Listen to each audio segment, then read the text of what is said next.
This week's project is we are going to be replacing the impeller in the lower unit of this Mercruiser sterndrive.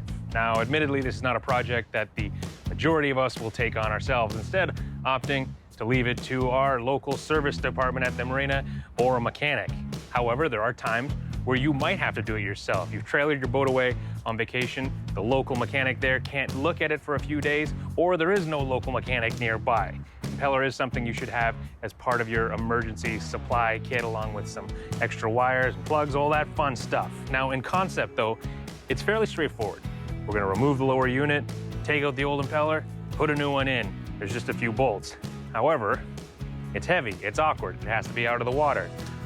Probably gonna need some friends, and you have to know what you're doing. Speaking of knowing what you're doing, the first big tip is you have to have it in gear, and you can tell it's in gear. Hear that clicking sound? And you can't put it in reverse. It's because it'll only come off if it's in gear. So, pitter patter, start taking these bolts off. Some of them are hidden because why make things too easy for you? Unless you tackle projects like this, you don't appreciate how much time and expertise it takes. So don't always think the mechanic is ripping you off and say, oh, come on, it's just a few bolts. How long could that take? Cracked off, ready to go. I got a little pressure on these bolts. Before we remove those and actually take the lower unit off, we've got to figure out what you're going to put it on. Now, you can do it on a picnic table. You can make a little stand. I'm using this. Save your emails. I know you don't have one. I know you probably don't have access to one, but this makes it easier to shoot, so I'm going to use one in this instance.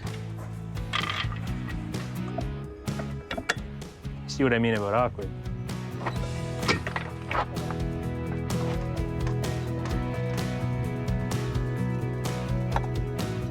So this whole housing and everything within it is what we're repairing. All comes in the water pump upper repair kit.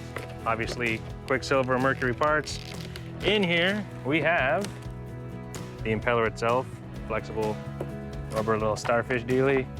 We have the new housing, all the gaskets, seals, and new plate. So, out with the old and in with the nucleus. Good rule of thumb that I like to live by. When you're replacing something, do it all one at a time so you know what order it goes back on. So there's our old impeller. Now, do not wait until you have a catastrophic failure with one of these to replace it. You have to do it every couple years. When exactly depends on a lot of factors. How often you boat, namely, where you boat. If you're in shallow water with a silty, sandy bottom, chances are you're gonna be sucking up some particles through here that could beat up your impeller. If you're in deeper water or rocky bottom, that's less of a concern, but every few years, replace it. An ounce of prevention is worth a pound of cure and beats a big service bill. Replacing the new gaskets and plate using sealing compound for a better seal. You have a little tab or key to put back in the gap before sliding the housing back on, lining it up with the slot. Okay, so we got the impeller and the housing all back on, the seal on nice and tight. Before we put it back together, we got to put the coupler on. Before we put the coupler back on, we've got these new seals that came in the kit that we will replace. Then you simply put the lower unit back on.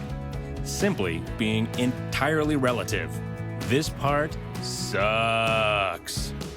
I now understand why most people let their mechanics deal with this. Again, in theory, it was very straightforward, but as you can see, getting it back on, getting it all lined up was a bit of a pain, and doing it by yourself would be very difficult. Not impossible, but not at all fun. So, we're just about done. Last thing is really boring TV, so we're not gonna show you. We're gonna get a torque wrench, make sure everything is tightened up, all tickety-boo, but we did her.